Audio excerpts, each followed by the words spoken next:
Put the Zoll monitor and its mount on the floor. This clears the monitor and the mount from the arms of the Lucas and makes reattaching the Lucas easier.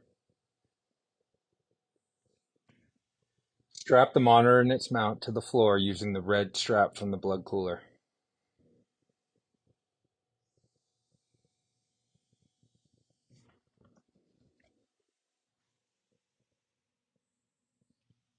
Clip the carabiner from the blood cooler to the strap so it is also secure. Get out the defib cable, hook it to the monitor, making sure the gray Zoll adapter is also plugged in, as that's what interfaces with Summit County's defib pads. Turn on the monitor and hook up the end title from your ventilator once that's set up.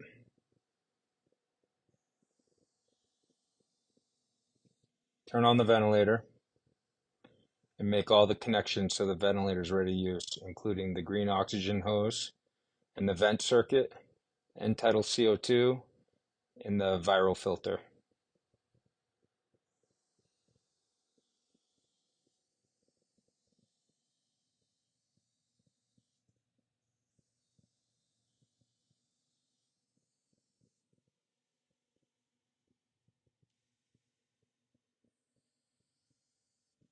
Once the ventilator is turned on, go to the modes and select the CPR mode.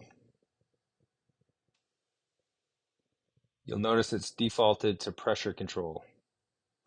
Once you're in CPR mode, you can increase or decrease the pressure support to achieve the tidal volumes you desire.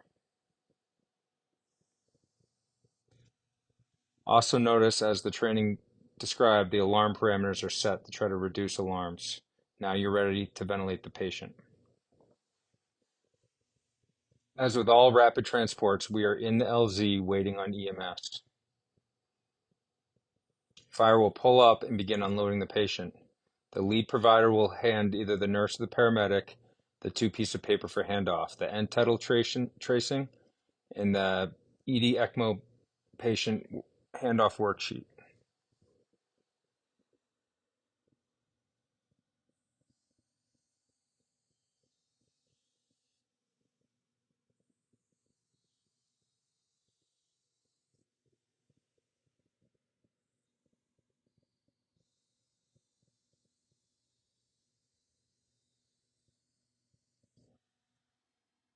As EMS unloads the patient, they will unplug their Zoll monitor and unplug the patient from their ventilator. Not pictured here is EMS is instructed to attach a BVM for ventilating the patient. Notice that EMS will draw a circle in Sharpie on the patient's chest with the position of the Lucas plunger. Keep an eye on this during the transport.